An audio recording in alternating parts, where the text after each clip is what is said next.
change some, you know, to belong to you. I had the wrong chords.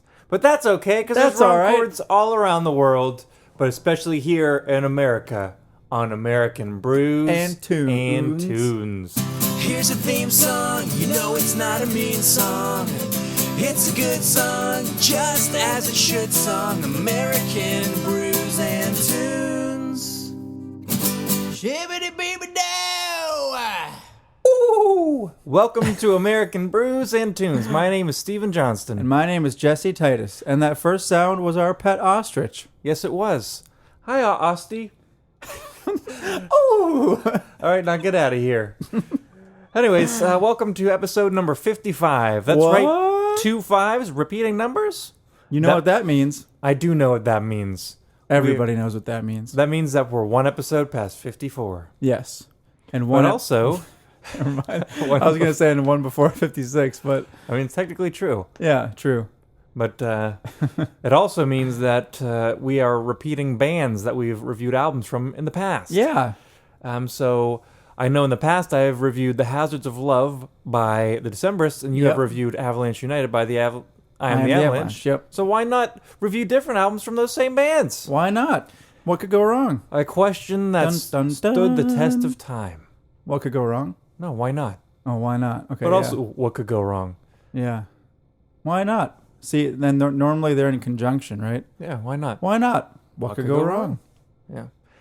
So, for the past, actually, it's only been a week, I think, that we've been listening to these albums. We didn't give ourselves too much time because we... Yeah, no, because I feel like we didn't last really week was need the much. Animal Collective and Silverstein, and those ones were doozies. So they were doozies. So this was almost like a palate cleanser, even though they weren't... Yeah, that's a good way to think about it. I wouldn't call them, like, super easy albums, but I'd say, we'll call it a palate cleanser after that easier, last one. A lot easier. So I've been listening to, as I said, the Decemberists, and the album is called What a Beautiful World, What a Terrible World. Yep. Or strike that, scratch it, reverse. What a terrible world, what a beautiful world.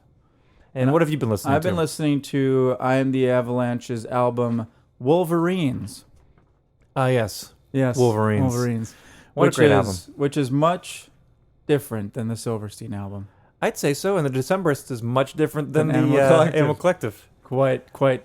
I would say for the better, but yeah. Musical taste is a little subjective. Subjective. I mean, yeah. It's completely subjective. It's completely not subjective. A little subjective. Yeah. It does bring people together, but it also creates arguments and drives people apart. True. But it shouldn't drive people apart. No, I don't think so.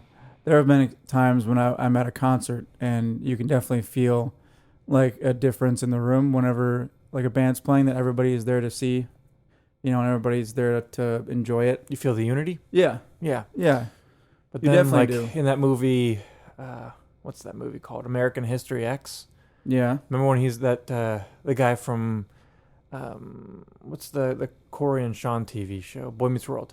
Frankie, the big fat guy, when he's the big fat Nazi in American History X. Remember when he's driving in his pickup truck blasting that Nazi music? Oh, right. Like that will drive people apart. Yeah, well, it also unifies. It unifies the Nazis. The neo-Nazis. Yeah.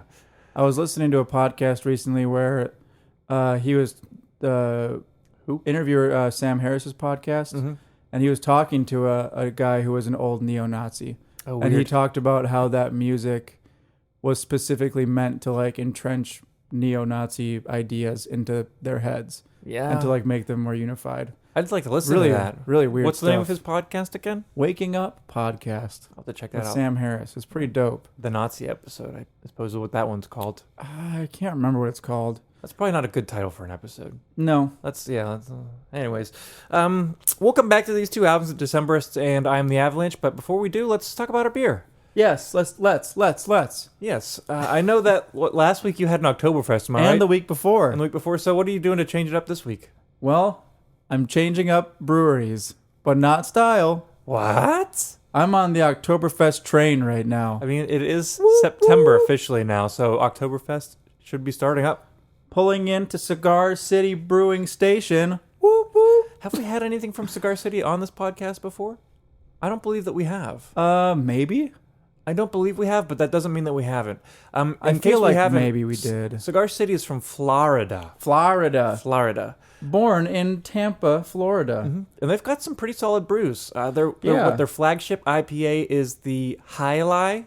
Yeah, that's a really good IPA. Very good, especially the white oak version. Yes. Very tasty. Very so you much have so. their Oktoberfest. Yes, Oktoberfest. Märzen style lager. Interesting. It's coming at a 5.8% ABV and an IBU level of 25. That's a low IBU level. Lager brewed Actually, with that's a little higher than I expected. Not gonna German lie, but barley and hops. Is higher than you expected? Oh, the IBU level. yeah. Yeah. Well, let me tell you about this beer, or at least what the can tells me. Yeah, tell me what the can tells you. Mit malt flavors of bread crust and herbaceous hop notes familiar to generations of revelers, our Märzen style lager is full-bodied and complex, but it finishes. I started to change accents during that. Almost sounded like it went a little French. A little bit, I guess. Complex, but finishes as smooth as a fresh pair of lederhosen. So I'm excited to get some lederhosen notes up in this beer. Interesting. So we're both having southern beers. Yours is a little bit deeper south than mine. A little bit more south. Mine's a local brew. Is Florida really the south, though? I don't know. I've heard sometimes it's so far south, it's the north. That's what I've heard. Well, yeah, like whenever people talk about, quote unquote, the south, it seems like they're not talking about Florida. Mm-hmm. Yeah, Florida is a strange entity. An enigma. Yeah, I suppose that's a good word. It's the weird. exception. Yeah. But anyway, yeah, I'm having a local beer to us. It's from Nashville. Yeah. The brewery is Southern Grist, and I believe great. I've had one of their brews on the podcast before. But yeah, I'm having one. You got a growler or something, right? Yes, it was a pale ale that was something noise. I can't remember the name off the top of my head. It wasn't noise pollution. No, it's Bearded Iris, right? No, that's Bearded Iris, but this was like Whisper or something. Oh, right. I don't remember off the top of my head. It was a pale ale, but this week I'm having an IPA, a coconut IPA. Ooh, It's called Broconut. Broconut. Classic. So it's the cover's pretty awesome. It's just this coconut on rollerblades wearing a hat, and he's got arms. What does LFG mean? I have no idea. Life is good. I don't know. I don't know what it means. Live for grist. I don't know. But anyways, live for good. As you told me what the can told you on your beer, I'll tell you what the can tells me on my beer. Okay. I'm excited to hear about it. This IPA featuring Citra and Euconaut hops, and Euconaut, Euconaut, I don't really know how to pronounce it, but it's spelled EKUANOT. Euconaut, probably, yeah. Euconaut hops is bursting with juicy, fresh toasted coconut goodness for a uniquely tropical drinking experience. Well, both these brews sound good. Yours sounds a little bit more to the traditional style of the Märzen lager. Yeah, the Märzen. While mine seems like it's a slight departure from the traditional IPA. Yeah. So sounds good. Shall we give them a try? Crack our cans and then pour our beers into glasses. Sounds like a plan to me. Ooh. I wonder if mine's going to be a hazy IPA. It said juicy on the can, but I didn't say anything about haze. Maybe. Let's see. I mean, yeah, well, as I pour it out, I should be able to get a better view because Southern Grist does do some pretty solid hazy IPAs. Yeah, they do. Yeah. They kind of branch out a little bit more from it than Bearded Iris does, I would say. But I think Bearded Iris might have them beat on the style. Yeah, I would agree with you there. I'm Southern slightly Grist, partial to Bearded Iris, but Southern Grist is another phenomenal brewery. Yeah, Southern Grist definitely does more, or doesn't just focus on hazy IPA. And they've had one of my favorite stouts, that Vanillionaire. Remember that? Oh, that was a really good beer. It was a stout brewed with like all kind of tons of vanilla. Yeah. Like raw vanilla, whatever, all kinds of vanilla. Yeah, and I think there was marshmallow and stuff in it too. Yeah. And it was so good. It was real good. We stood in line to get that one. I only got one or two bottles, but I wish I would have gotten I got more, 4 or something because it was that good. Oh well. Well, yours is definitely kind of hazy. Yeah, I'd call mine a hazy. Mine is exactly what I expected it to look like. It's that acorn brown. It is. Yours looks very spot clear. On. Yours looks spot on. Mine smells like pineapple. Really? Yeah, before even trying it, get a whiff of mine. See what it smells like. It smells like you can get coconut and pineapple. Ooh, wow, yeah, that's very smells very like fruity. what's that drink? Pina colada? Pina colada? Yeah, it smells like a pina colada. My beer smells like I would expect it to smell. Question: why do people pronounce it pina colada? Because it does have It does that have the accent over the accent end, mark right?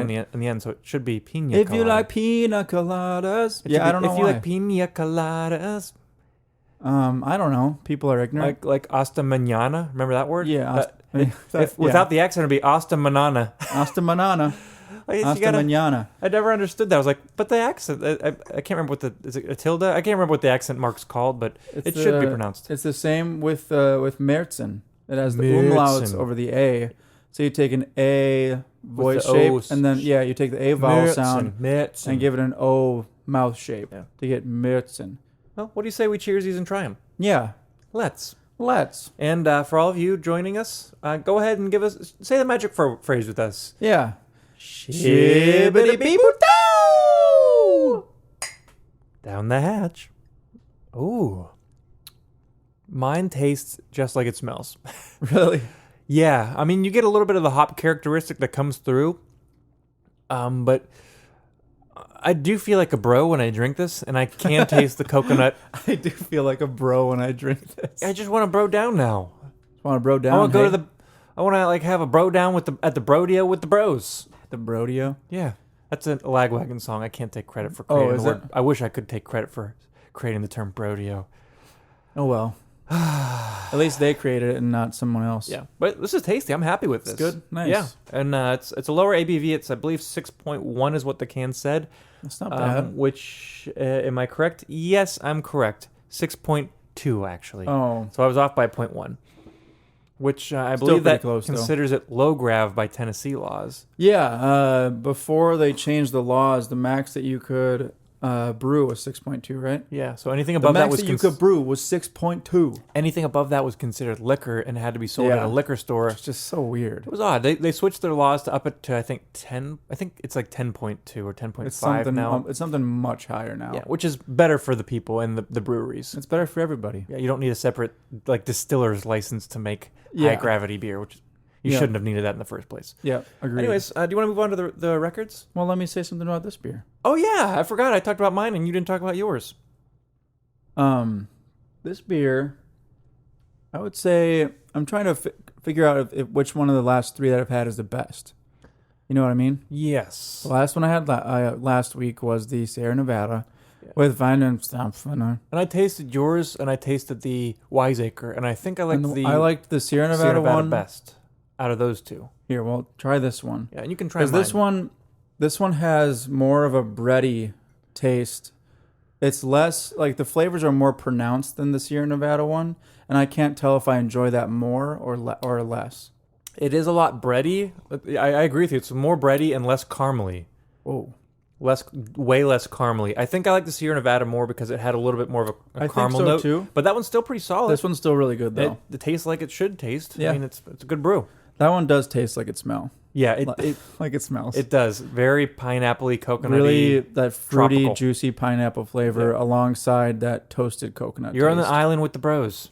Yeah, just trying to bro down Bro Island. or bro up. Or bro all around. Just bro everywhere. Yeah. Bro time. Bro time. Bro time. Oh, gosh. 3, 2, 1. Bro. Instead of go. On your marks. Get set. Bro. Stop and bro. Stop and bro. Bro. All right. Stop, drop, and bro. Oh, man. Josh Brolin. That's a stretch. All right, let's go to the music. I believe you went first last week, Bromine. so I will go first this week. Yeah, go for it. Bromium. Bromium. All right, Anyway. bro, let's go. Enough about All right, enough bro, with the bros, let's bro. The Decemberists, what a terrible world, what a beautiful world. Yeah. Or in the words of some other famous people, what a terrible world, what a beautiful world. That's how I remember how to spell beautiful. That is me too. B-E-A, beautiful. I learned that from, what's that movie with Jim Carrey where he gets all of God's powers? Bruce Almighty? Yes, because that was his catchphrase. B-E-A, beautiful. Oh, okay. It's a funny movie. It was a funny movie. Then there was the second one. Evan Almighty. Yeah. It wasn't as good, but it was still fun. Yeah. Yeah. Anyway. Bruce Almighty was good. All right, so Decemberists, what a terrible world, what a beautiful world. This came out in 2015, so it's not too terribly old. about 3 years old, almost 4 years old. It's their 7th studio album. And prior to its release, the band had been on a hiatus. Between 2011 and 2014. Yeah. So that's a pretty lengthy hiatus. They were doing solo endeavors, all kind of other stuff. I guess just living life, Yeah, living life, bro. So this was their first album after they returned. It's a little less. I don't have too terribly much to compare it to. Like I think you might know their back catalog more than me. I of course am only more well versed with The Hazards of Love, which I reviewed for a previous episode. So my experience with them is going to relate to that. Yeah. It's a little less rock sounding than that album, because that album had some rock elements, I would say. Yeah. But it's also a little less folk sounding. Yep. It's still folky, but there's some other influence. Like there's rock and roll influence, but not rock influence, if that makes sense. There's some blues influence.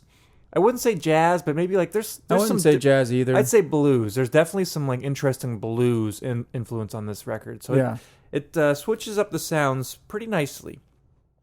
I will say that there are a lot of songs on this where their melodic, I don't want to say structure, but like their melodies that they create are reminiscent of some of the melodies that they've created on The Hazards of Love. Oh, really?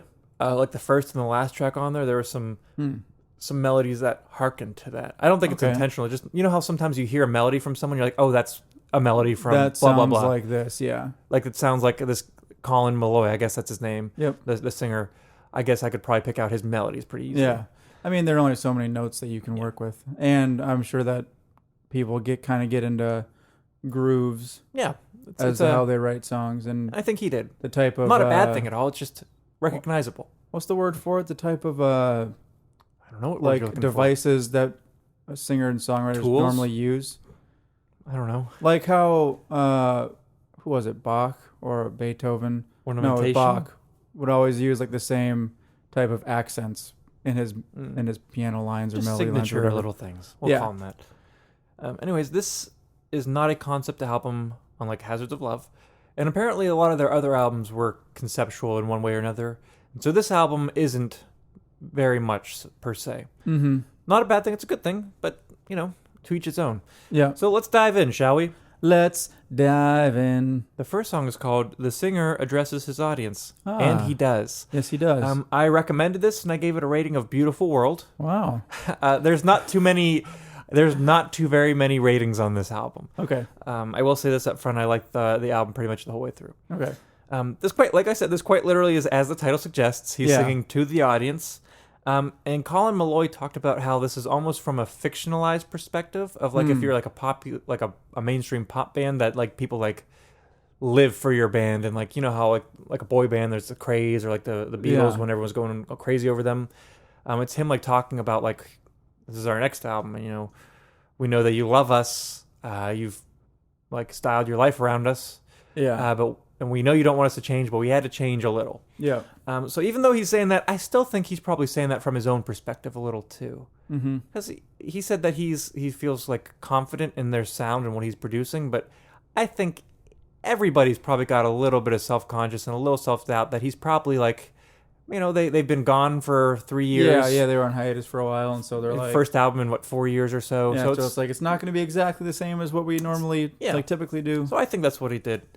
And it's just cool. There's even funny notes where he's talking about like, we know that you cut your hair the style that our drummer wore in that video. Yeah, I thought that's always a funny line. He talks about some song being to the benefit of Axe shampoo. Yeah, it's just goofy, but it's also very catchy too, and it builds up the whole way through the song, and then there's some really nice like heavy guitar tones in the end, and it's a really good song. It's long, but it doesn't feel long. Right, yeah. I remember the song feels like it's over, and I look at it, it's like halfway down, I'm like, oh. And then the rest of the song happens like, oh, it fits in really well. Yeah. It's a great song. Great way to start off the album, especially after coming back from hiatus. Yeah.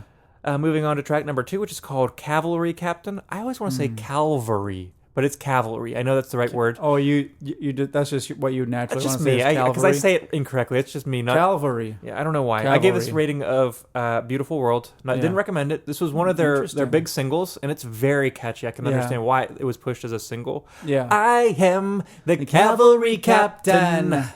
I am the remedy to your heart. Like I said, super catchy, and I almost recommended it based on how catchy it was, but I couldn't really get too much out of the lyrics. I read them all, and I think it could be a love song, or maybe him speaking to people that he wants to influence. It's hard to tell. Yeah. But I don't know. It's super catchy. In the end, I didn't recommend it, but I mean, Super listen nice, to it anyways. Super nice horn part. It is.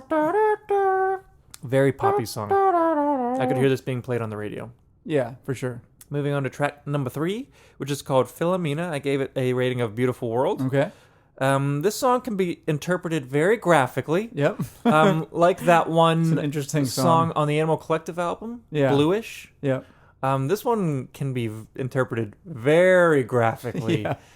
It's Like a love song. I'd no? say it's pretty on the nose. It's a love song. I'd say it's more about the perspective of someone evolving through how they feel about love, like from immaturity to maturity almost. Like the chorus is like, all I wanted to do was see a naked woman.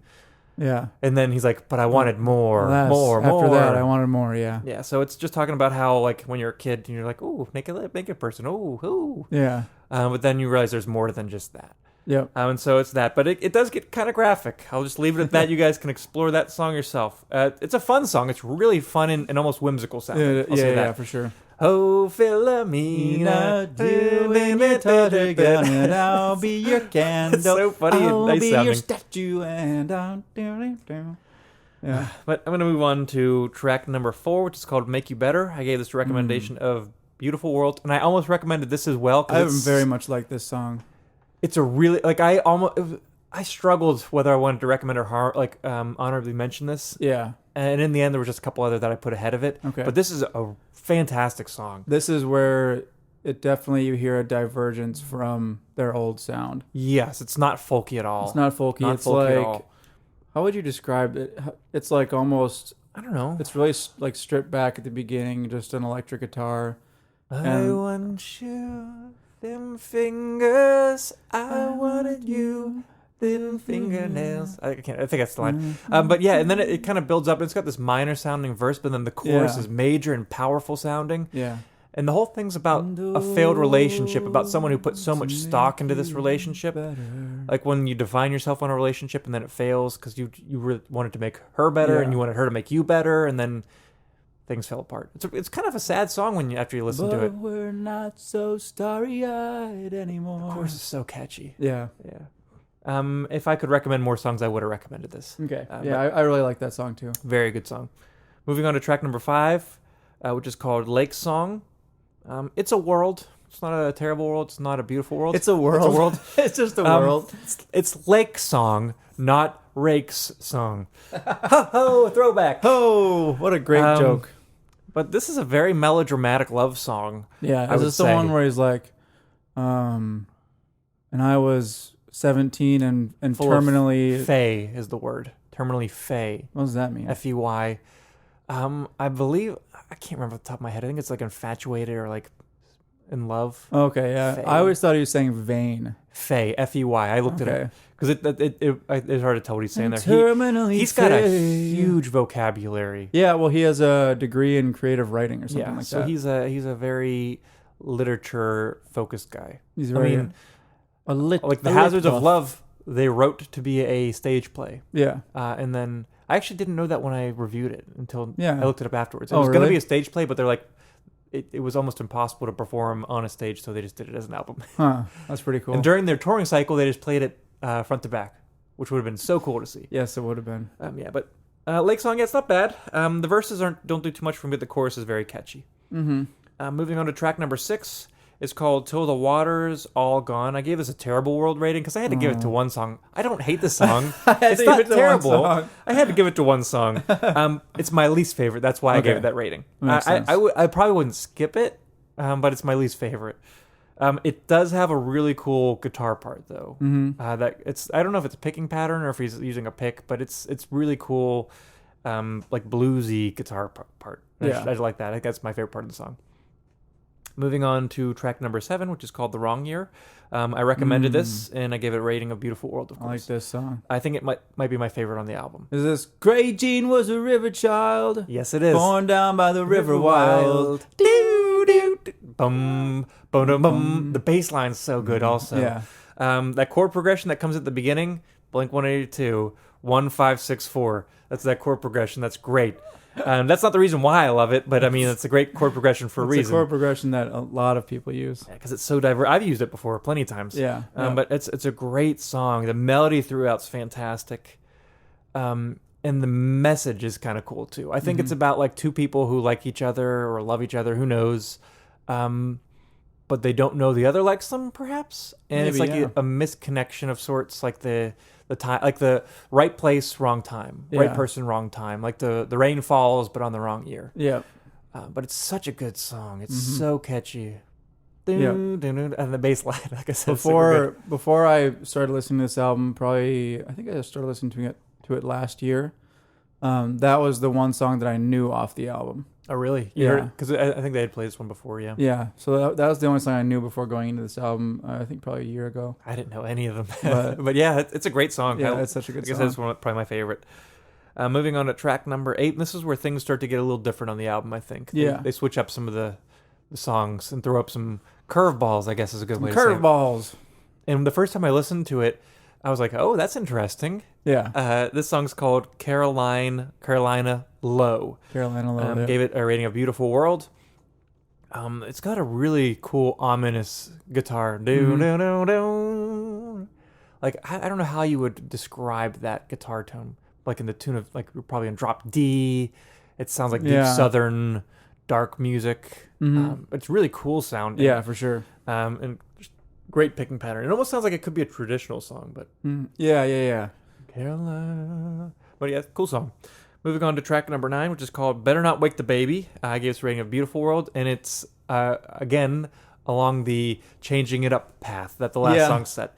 This is almost whimsical. It's weird. It's weird, but it's really fun. Yeah.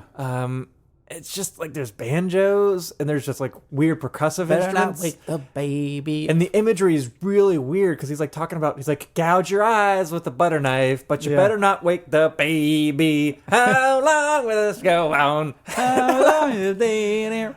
But you better not wake the baby. Better not wake the baby. It's one of the songs goofy. that if I'm in the mood to listen to it when I'm listening to the album, I will. But if I'm not, I'm like, skip it. I would never skip this song. It's such a weird song. It's so weird, but I love it. Like the first time I heard it, I was like, what is this? I was like, what? This is so different, but I love it. I almost... Did I honorably mention that? I don't know. Oh, yeah, I honorably mentioned it. Because I do love that song, and I would never skip it. So that's why I like it so much. Okay. I didn't see the HM. My bad. But yeah, let's move on to number 10. This is where it starts to return to normal a little bit. Yeah. This song's called Anti-Summer Song. Gave it a rating of Beautiful World. This song is catchy and a little meta. Yeah. It's also. It seems like it's also kind of in the same vein as the first song, where he's like addressing his listeners. They do that a couple times on this album, which is, I guess, different for them. Yeah. But yeah, they on their album The Crane Wife, they have a song called Summer Song. Summer song. Yeah. And they also have other songs that allude to summer, like July or June. I can't remember off the top of my head. July. And so essentially, I think the song is saying, and I think this is what it's saying, that summer is overrated, and he's decided to no longer write stuff about it because he's like done it before, and there's a lot of like negative connotations about the summer in this song. He's like, I'm done with that. Mm-hmm. But it's a really catchy song. He's not going on. Oh, on. That's the best part is the call and response, because he says that, and I'm not, and the callback, like the response is, I'm not. It's like really manly. Going on. It's so Just goofy. to sing another summertime suicide song. Super catchy though. I like this song. So long. See you later. It's so weird. I like the violins at the beginning. Yeah. But let's move on to track number 11. It's called Easy Come, Easy Go. I gave it a rating of Beautiful World. Mm-hmm. This is a interesting song, and it goes a little bit back to like Hazards of Love because it's more storytelling a little bit. There's 4 different characters that he outlines in the story, and they all, except for one, pretty much meet their end in a bad way. And I think he's just talking about how like everything's temporal and finality will come because like easy come, easy go. You never know when the whistle's gonna blow. Yeah. It's got a weird feel to this song too. Like that weird guitar tone, almost like 50s, like I don't want to say surf rock, but like when I think of Quentin Tarantino's music in his movies, this would fit in with it. Yeah, definitely. So that's not what you'd expect from the Decemberists, at least not what I would expect. Yeah. Moving on to track number 12, which is called Mistral. I gave this an honorable mention, and it's Another Beautiful World. Apparently, the Mistral is a wind that blows, I believe, to the northeast in Europe somewhere, France maybe. And that's why the chorus, like, will blow it away, like the Mistral. Oh, yeah. Will the Mistral blow it all away? Yeah. Yeah. So this song is about a trip that he took to Europe that a lot of things went wrong. And it really wasn't a trip. Like, he talks about being, like, stuck in a tourist bar and, like, how that's not fun because you want to go see the stuff. And, like, in the end, he's like, well, that's what a waste, back to the States. Yeah. But it's really a catchy song. That's the only reason I honorably mentioned it is because it's so catchy. Mistral, blown it all away. But let's move on to track number 13. This is called 12, 17, 12. I gave this a rating of Terrible World, Beautiful World because, of course, that's where we got the title from is this song. Do you know what the song's about? Well, judging by the date, it seems like it's pretty- about their hiatus. Not their hiatus. It's about something heavy, though. Oh, really? Do you know what happened on that date? No. The Sandy Hook shooting. Oh. Yes. For all of you who are listening who don't know what that is, that was, I believe, Sandy Hook. Was that It's in the east? Connecticut? Yeah, was I it? think somewhere up there. I could be getting that wrong. But it was a shooting in an elementary school that that a lot of children and teachers died. It was real bad. Like, I do remember that. it was a now. really, really bad. Like, no school shooting's good, but this one was like elementary school kid. It was really bad. And so this song might not be like written directly like addressing that, other than the title says it. But this song, he's talking about how his like wife's pregnant with is expecting with their child, and how he's like super excited and joyous, but there's other people grieving, and so I think like obviously they're grieving for their lost children. So, with life, there's a bringing of new life, but there's always exiting of wasted life. Yeah. So what a beautiful world, what a terrible world, or flip it. I really like the melody in this. I do that too. part. It's a really catchy song, but it's beautiful world, what a terrible world. there's no chorus. It's that all. we live in. I guess you could call that the refrain. That's kind of the refrain, the hook. Yeah. But yeah, it's heavy when you. Yeah. think I didn't about know that. it was about that. Yeah, it's really heavy, but it's a good song. And Nice. on to the last song.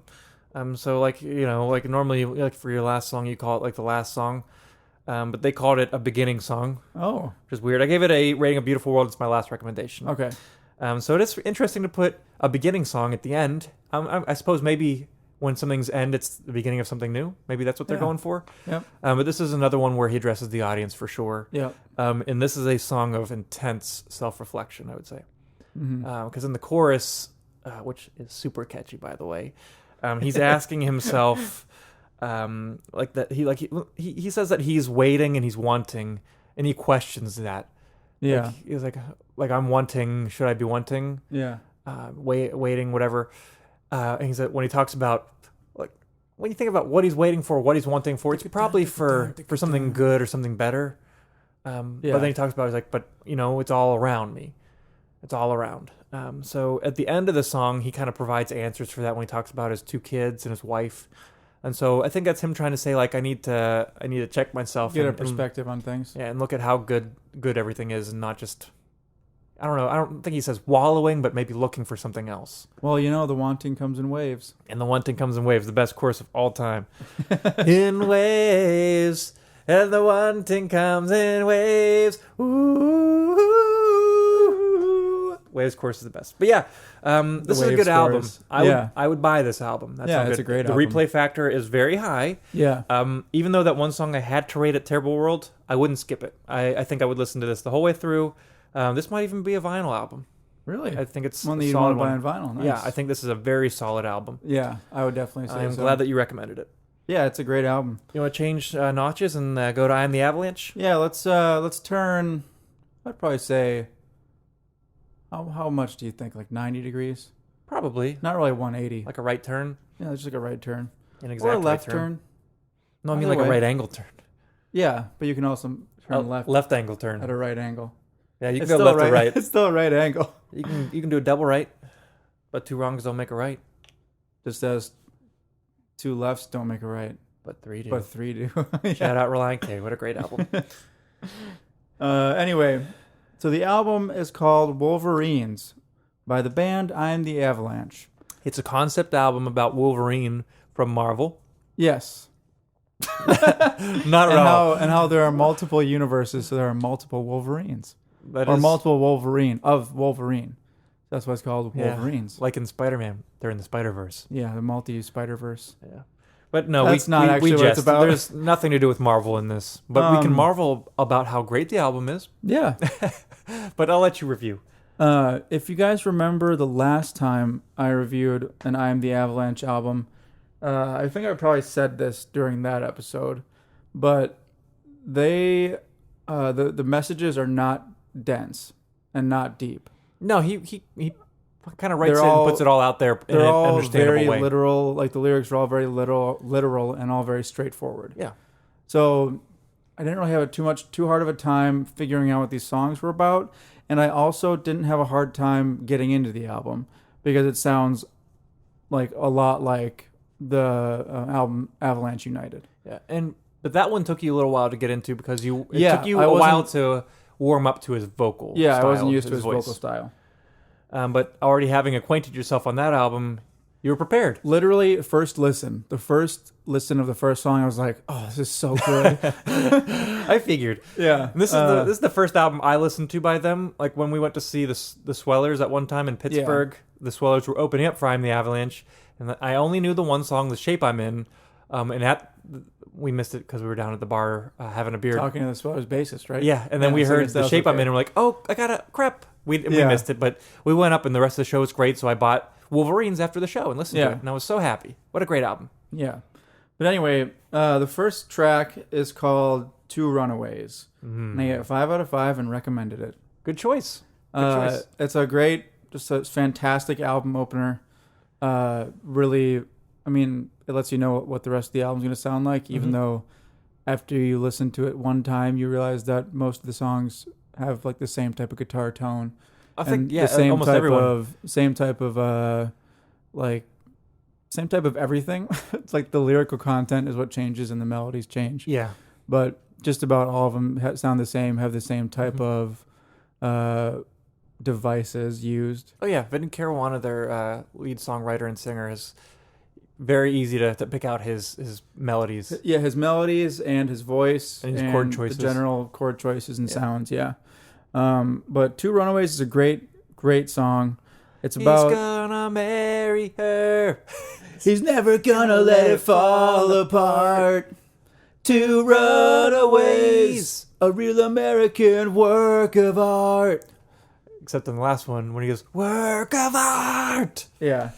Great That- song. That's pretty much what the song's about. Is about Two people a running away. relationship, two people running away, and they're like, "We're never gonna let this fall apart. Mhm. It's gonna last forever." It reminds me of. Did you ever see the movie? What the heck's that movie? The Graduate. No, I haven't seen that yet. With With that one guy. can I tell you the last scene? No. It's like the best in like most like. Oh, the last scene is the best. Well, you know the premise, right? He's graduating. Dustin Hoffman's graduating, and he's like, all his parents are like, And "You're going telling you're him going to go to college. You're to going to be go great." somewhere, He's yeah. like, I don't know what I want to He's do. like, I don't know what I want. And then he to do, gets yeah. seduced by this older woman, Mrs. Oh, Robinson. right. Is that where Simon and Garfunkel got that song? They wrote the soundtrack also. It's all Oh. their music's all throughout. It's great. I need to watch that movie. But like I just want to say I'm not going to because I ruin movies. But I'm not giving anything away. He falls in love with the seductress, old cougar, I guess we can call her, daughter, because she's his age, and so that's the dilemma there. Okay. But the last scene, I'm just going to tell you what to look for. I won't say anything of what's happening. Hold on, Steve. No. This will not give anything away. Steve, whenever you say that, you normally say something I promise it won't. that alludes to something else. This will give nothing away. I promise. Okay. But I'm like, trusting you. you're rooting for something, and then like at the very last scene, just watch for the facial expressions. That's all I have to say. It's ruined now. No, it's not a ruin because it gives nothing away of what's happening. Well, you said one thing that kind of does. No. You said you're rooting for one thing. So now I know that I'm supposed to be rooting for something to happen But I don't at the end. I'm not going to say whether it happens or not. I know, but now I'm not gonna have that feeling naturally because I already know that I'm supposed to have it. Who cares? Just look for the facial expressions because Are they good? it's the best. It has a lot of discussion points afterwards in a nice way. Oh, It's a good movie. Interesting. It was on Netflix. I don't know if it still is, but watch it if you I don't know if haven't it seen is either, but yeah, I need to watch it. And I didn't know that Simon and Garfunkel did the music for it. Oh yeah, That's pretty dope. it's so good. The soundtrack's so good. How does that song go, Mrs. Robinson? Cuckoo, Mrs. Robinson. Jesus is a place for those who pray. Hey, hey, hey, where did you go, Joe DiMaggio? Yeah. Hey, hey, hey. The Hey, hey, the guitar hey. part's so good. Do, do, do, do, do, do, do, do. I saw Paul Simon like a month ago on his farewell tour, and I can't remember if he played that or not. You probably did. I don't think he did. Didn't matter. He played Sounds of Silence acoustic. It was so good. That sounds dope. It was. Wait, did he do the melody? Oh yeah. Oh, okay. Like, have you ever seen him play it acoustic? No, because normally doesn't Garfunkel do the melody? Mm-hmm. And he does a harmony. A great video to watch is, and it's for a sad reason, it's the 10th anniversary of September 11th. Yeah. And he's playing, because That he's a song, big right? New York guy, Paul Yeah. Simon is.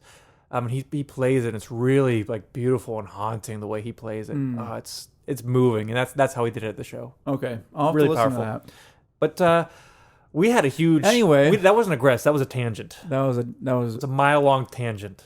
mile long, Yeah, it was like 177 miles away. mile high. We're in Denver It now. was like 177 miles away. That tangent took us all the way to Denver. Like 177 miles away. Yeah, perhaps. Oh, on to the next song, Yeah? which is called 177. What? The exact amount of miles that tangent took us away. I gave this song 4 to 5. I did not recommend it.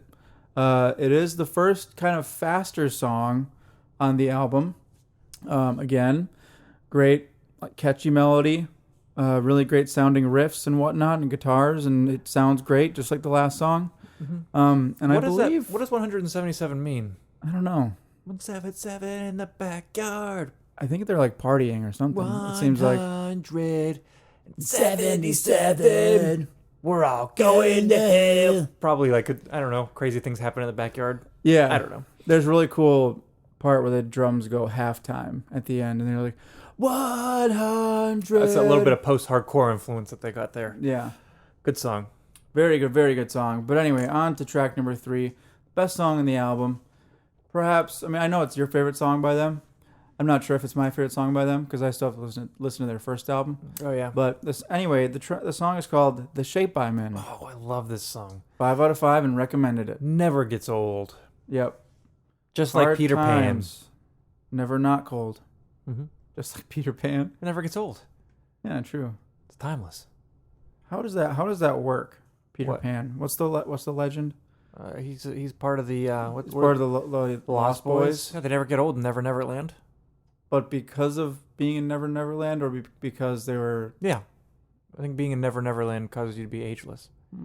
Captain Hook never gets old. But he's older than them. Yeah, because he was... Did he go there? Yeah. Let's just say he did. But then, like, as we all know, the late, great Robin Williams, once he left Neverland, Peter Pan became a lawyer and forgot all about it. That's sad. And he had to had to get back in touch with the magic. Wow. Did you ever see that movie, Hook? No. What? Well, you already ruined the ending for it. I didn't. That's the beginning. Oh. You find out very early on that he's old Peter Pan. Weird. What Yeah. a strange idea for a movie. It's a good idea for a movie, though, and it's fun. I guess it makes sense. I would have just never thought about it. Yeah, but we're not talking about the shape that Peter Pan's in. We're talking about the shape that I'm in. Yeah, great song. Or I guess the shape that Vinnie Caruana's in. Did you figure out what shape it was that he was in? Square. That's a Just shape. kidding. That's a shape kidding. for sure. So are you just talking about like the basic idea of the song? Yeah, because there's like a actual premise about why he wrote that, though. Then I don't know. I believe it was for some type of... I think it was either back pain or surgery or something, and it was in like a great deal of pain, and it might have dealt with pain meds at the same time. Oh, okay. I want to say that's what it was about. Don't quote me, Okay. but I do remember reading that somewhere. The basic idea of the song are just the lyrics of the chorus. You don't know the shape I'm in. This isn't the real me. Know the shape I'm in. Living half asleep. With got a lot to do. Couldn't make it without you. So like he's just saying that I guess what a lot of people do is that they're not really honest with other people about how they're actually doing. Yeah, and no one Something knows like that. No one knows what other people are going through. Yeah. So don't be mean to that person in front of you in the grocery line. But this song is a ripper. Yes. As soon as it comes in, it's like, is. "Ugh," and then it gets fast, and then the chorus it's melodic. Yeah. It's just great. It's a great It's mix just a- of like it's the just a solid post-hardcore, song. pop punk, Yeah, it's just melodic. a solid song. Great song. Like, I guess that is. They are post-hardcore. Is that? They definitely have some of technically what that they are? influence. Yeah. Interesting. There's like post-hardcore. There's elements like, well, his last band, The Movie Life, was like a little bit of the emo parts, post-hardcore. But, you know, they got a whole bunch of influences going on here.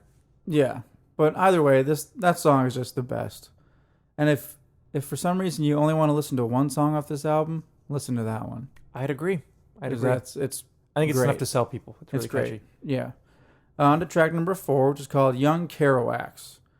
Probably my least favorite song on the album. I if I had to say. still like it. It's a though. good one, but I think it's the I like the weakest chorus. song. I like I the do chorus. I've been dragging myself through with regards to all the worst things, and a good I song. swear to you, I just think it's the weakest on the album. I can see that. That's in not terms to say that's a of- bad song. I would never skip it if I had the album on. Yeah, because I think it's a same. great song. But I think every other song is just a little step above. Do you think this is referring to Jack Kerouac? Oh, 100%. Yeah. Yes. Yeah.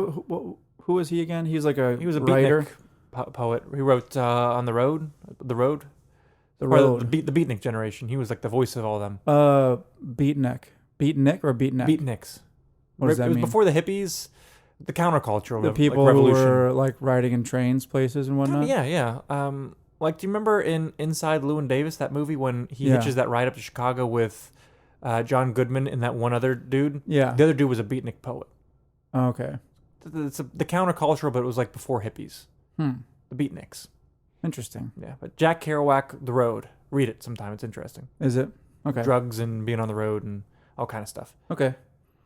Anyway, I still like that song. So I guess maybe the title "Young Kerouacs" is like he's likening them to that. Oh yeah. Anytime Yeah. you hear Kerouac, it's I would say 99.99999% referring to Jack Kerouac. Oh, yeah, Or the 100%. influence. Yeah. Right? Yeah. Most likely 100%. I don't want to say 100 just because you never know. It could be Tony Kerouac. Maybe some other Kerouac. Who knows? Funny. Anyway, on to track number 5, the title track, called Wolverines. And this is the song where he talks about the Wolverine from the X-Men. Not at all. Just kidding. It's the shortest song on the album, right? It's a really short song, and I'm fairly certain it's just a song about how he loves his buddies. Yeah. It's a great song. Like, Starts off super fast with that pounding bass drum. Yeah. Great drums. yeah. The worst day of my life. Yeah, they're essentially like two verses. Mhm. First one he talks about the worst day of his life, and the second one talks about the best day of his life. And the second one, the drums change big time. Yeah. Do. Yeah, it slows This is down. the best day of my life. But it's basically about how he loves his friends. Yeah. Great song. Is all it's It's an about. awesome song. Yeah. I guess I shouldn't say that's all it's about, because that's a Yeah. a pretty good topic It to is. write a song about. I say this might be one of the more different sounding songs on the album. Yeah, it's one of the only songs that I've heard by them where it like starts off kind of fast and turns slow and ends slow and doesn't go back to being fast. I can see that. Anyway, I just Gymnastics. tried my beer again, and I got a really nice note. Was it a caramel note or was it the bready notes? I think it was a good combination of both. Interesting. I've been getting some nice broconut burps. Broken out hot burps. Not really hot burps. Just More like broken out burps. like the tropical burp. It's nice. Nice. I feel like I'm on an island. I feel like my mouth is on an island. Yeah. Bro Island. Bro Island. Duh. Or maybe I'm taking a hike through the Broken Nose. Oh! Well, when we get back to our cabin, we're going to pop on a movie. Pocahontas. Pocahontas. Oh my But if gosh. if that VHS isn't working, then we'll just keep it in Disney World and put on Pinocchio. Oh my gosh. Bronocchio. Bronocchio. Could you picture that? Like Pinocchio not dressed in those really weird I'm just thinking, yellow was it Jiminy hat? Cricket? Say, Bernoke. And hi, diddly dee, an actor's life for me. What a great movie. Let's get back to this album. I don't know why we're getting on so many tangents during I Am the Avalanche. I don't know. It's like this avalanche is spreading out all over the place but the music. Oh, man. Bronocchio. Bronocchio. Anyway, track number 6, I give it 4 to 5. It's called Anna Lee. Anna Lee, you never said to me that you felt this way. He strains Yeah. his voice there. You can hear the gruffness. Yeah. He can really make it like belt it out. I don't know how he does that. I don't know. He knows how to do it. He does. Not everyone can do that. Nope. But this is such a catchy song. It really is. And I guess it's basically about like a past relationship and how he didn't know how she felt during it and wishes that he could go back, I guess. Yeah. Again, like a really simple message. That's fairly obvious if you just read the lyrics. Yeah. So I mean, it's there's nothing like subtext, I don't think. I mean, maybe there is. Who knows? But Maybe. it seems pretty Seems pretty straightforward, though. straightforward, yeah. Anyway, on to track number 7 called Save Your Name. I really like the song. It's my honorable mention. Oh, okay, good. That's a good one. I think this song is basically about redemption, or is a song about learning from your mistakes in the past. The basic idea is that you need to learn from your mistakes, move forward, so hopefully you can save your name or save your reputation. It's a really good song, though. Fair enough. That's all I have to say. Someone had to save their name. On to my last recommendation, which is track number 8. Song is called "Where Were You?" Question Nice. mark. Other than Wolverines, I'd say this is the other outlier on the It album. is, yeah, it definitely is. But whenever this song comes up on the album, I'm always like, yes, this song is great. This is a great song. It really is.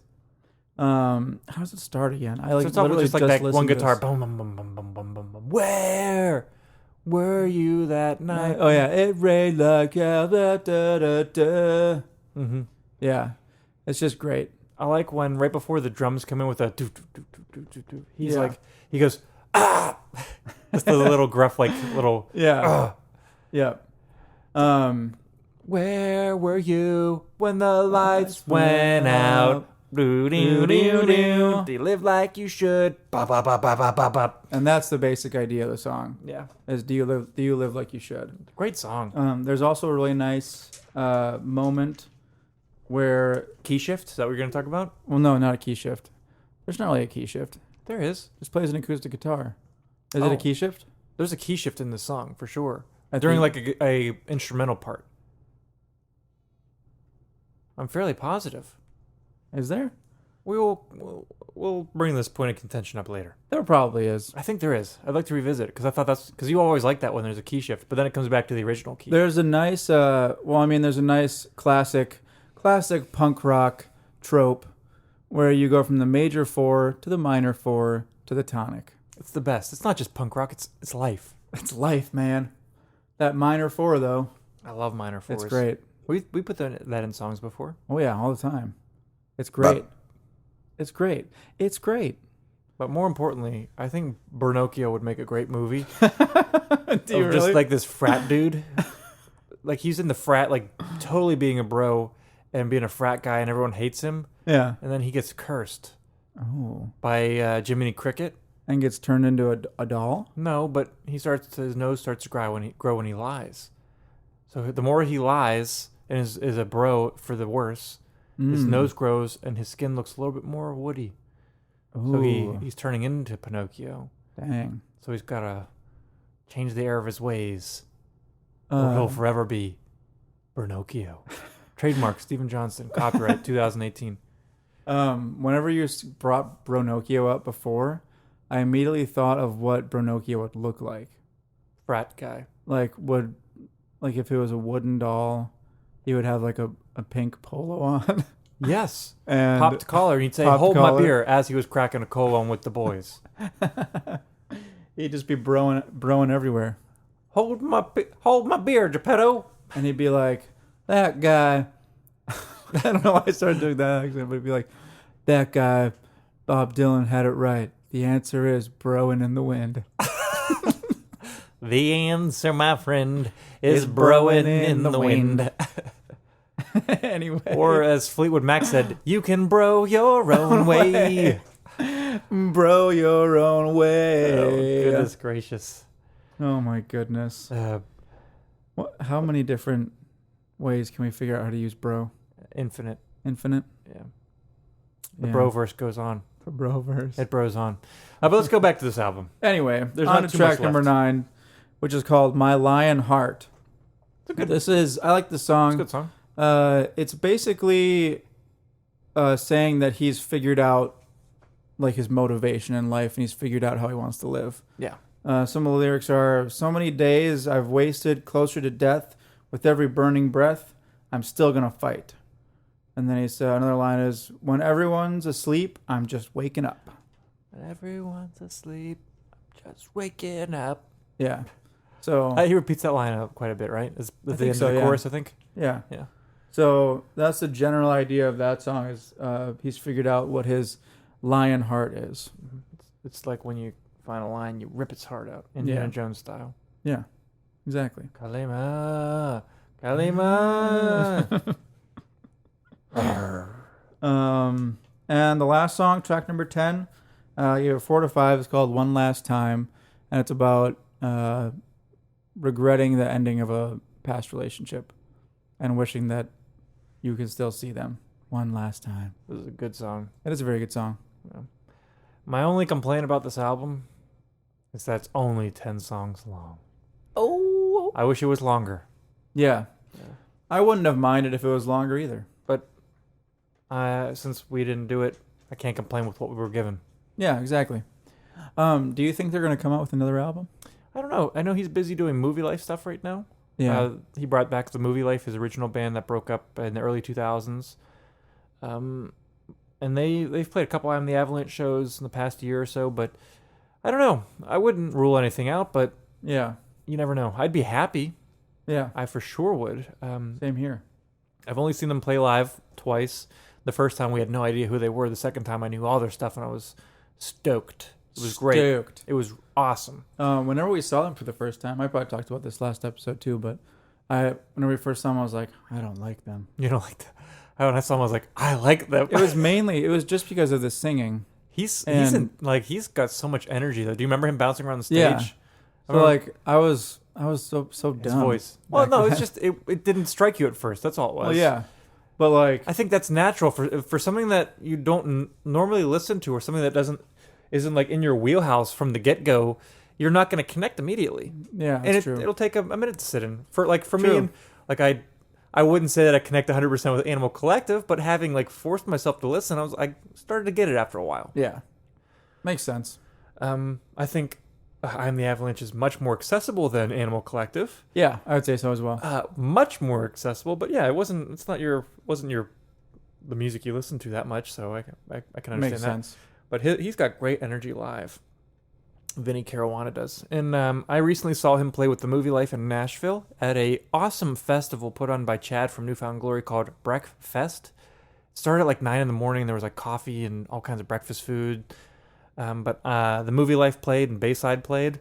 And there's this Bayside song called Walking Wounded from the album that you reviewed. Yeah. Where Vinny was a guest Makes an singer on the appearance album. Did he do it this time? He did it live. Oh, nice. It was so cool.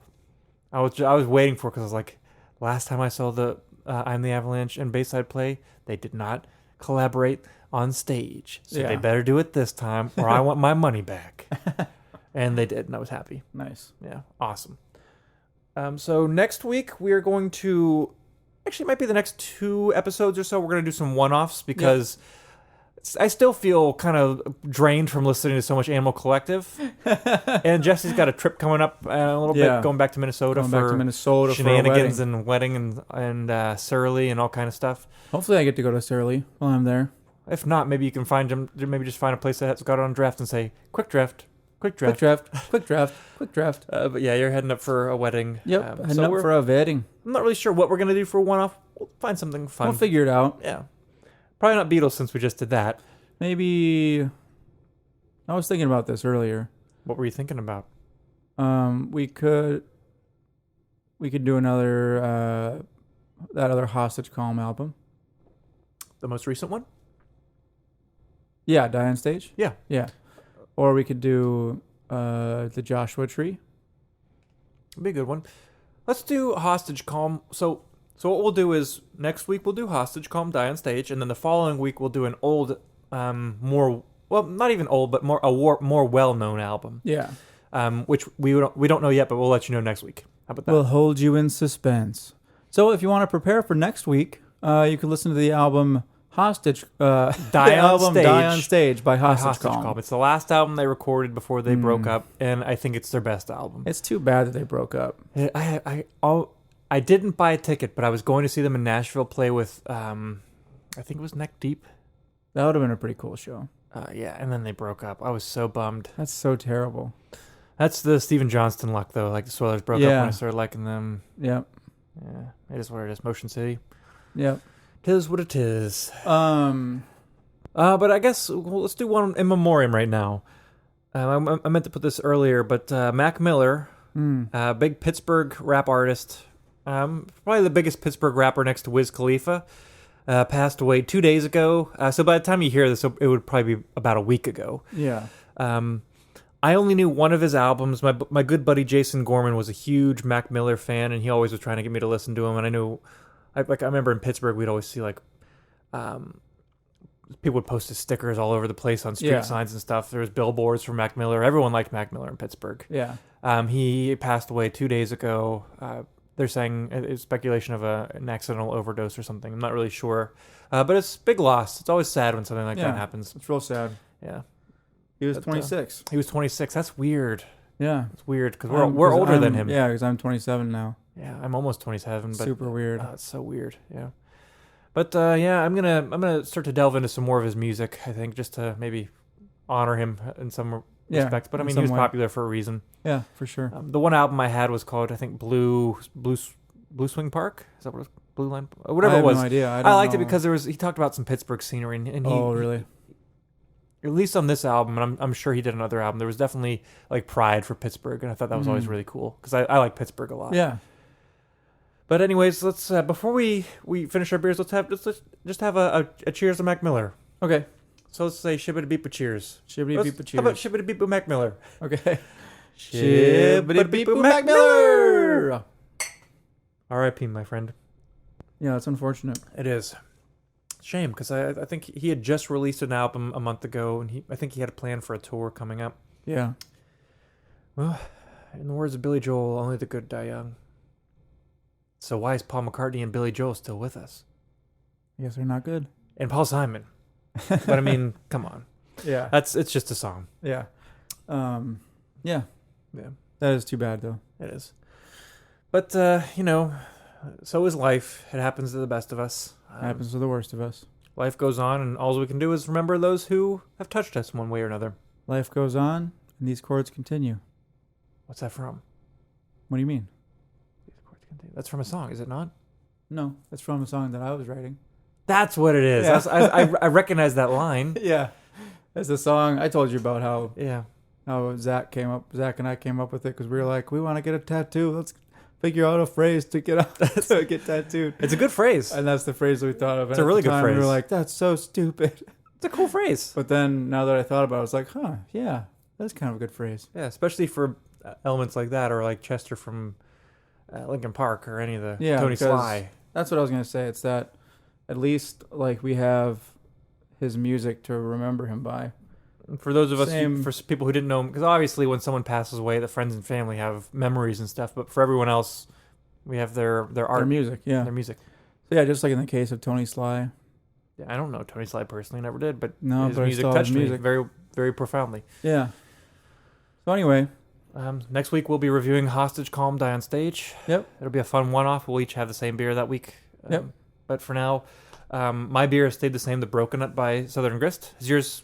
As I had said before, as it warmed up, the notes kind of got a little bit more pronounced. Came through a little bit more? Yeah. Yeah, but this is solid. Shall we cheers and sign off? We shall. All right. And the words that we always... What are you going to say? Before, we'll do a little bit of housekeeping, I guess. Oh, yeah. You guys can contact us on any of those weird things that exist called social media. Twitter, we have Instagram, a Twitter. Facebook. Do we have a Twitter? We do. We have a Twitter. Just look us up, American Brews and Tunes. We have an Instagram, and we have a Facebook. Or you can shoot us an email at americanbrewsandtunes@gmail.com. Or you can visit a website, brewsandtunespodcast.com. We do take recommendations for one-off episodes. So if you're a listener and you're like, oh, you guys need to check out this album. It's super dope, bro. Let us know. Then let us know, bro. Unless you're recommending Nazi songs, yeah, we'll listen to it and we'll review it for you. What's the girl version of bro? Bro?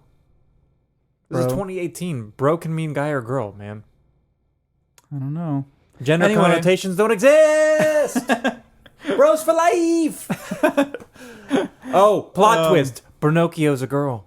Oh, he ain't no frat guy. He's a sorority sister. Sorority sister. All right. Let's sign off. This is getting better and better. I was going to say something else. What was it going to be? I don't know. It was some other type of housekeeping. Oh, yeah. If you guys like the podcast, feel free to share with people. Yeah, we're on all like Stitcher, Apple Podcasts, all over the place. SoundCloud. Check us out.